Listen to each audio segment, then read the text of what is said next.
دفعتهاش ليه لما كان الدولار ب5 جنيه؟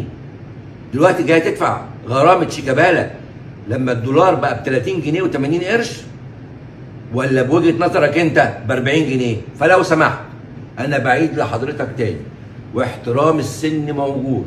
شوف انا بقول لحضرتك احترام السن موجود، ما تتناولش ابدا اسم موكل عني. والنهارده احنا بنقول لك الكلام ده. على فكره انا عندي كتير قوي لعيبه زملكاويه، مش هقول اسمائها، مش هعمل زيك، مش هقول كده، عمري ما هقول كده.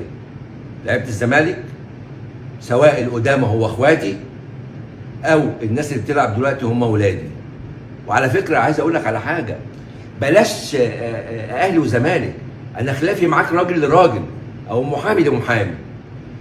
ما تدخلش جمهور الاهلي والزمالك في الموضوع، انت ولا رئيس نادي ولا عضو مجلس اداره، ولا انا رئيس نادي ولا عضو مجلس اداره. تملي الحديث بيننا وبين بعض يبقى راجل لراجل او محامي لمحامي. وعلى فكره لو عايز تعمل مناظره بيني وبينك على السي في بشغلي وشغل حضرتك انا جاهز، ونعملها في اي حته، في اي حته عايز تختارها، لكن بعيد على نادي الزمالك وبعيد عن النادي الاهلي. نعمل المناظره دي في اي محطه فضائيه تختارها، في اي قاعه، اقول لك على في اي رصيف في ميدان في جمهوريه مصر العربيه. ليا الشرف ان انا اقعد على الرصيف ونقعد بقى الناس تسمعنا انا وانت، كل واحد يطلع كده قضاياه اشتغل في ايه وعمل ايه وسوى ايه. وعلى فكره من سنه 92،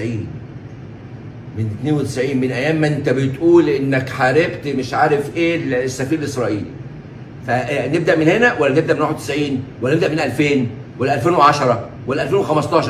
التواريخ اللي انت عايزها في مجدك قول لي وانا جاهز. ونجيب بقى الجمهور، جمهور انهي؟ الناس اللي موجوده في الشارع، مش اهلي وزمالك، من سن 8 يا سيدي ل 88.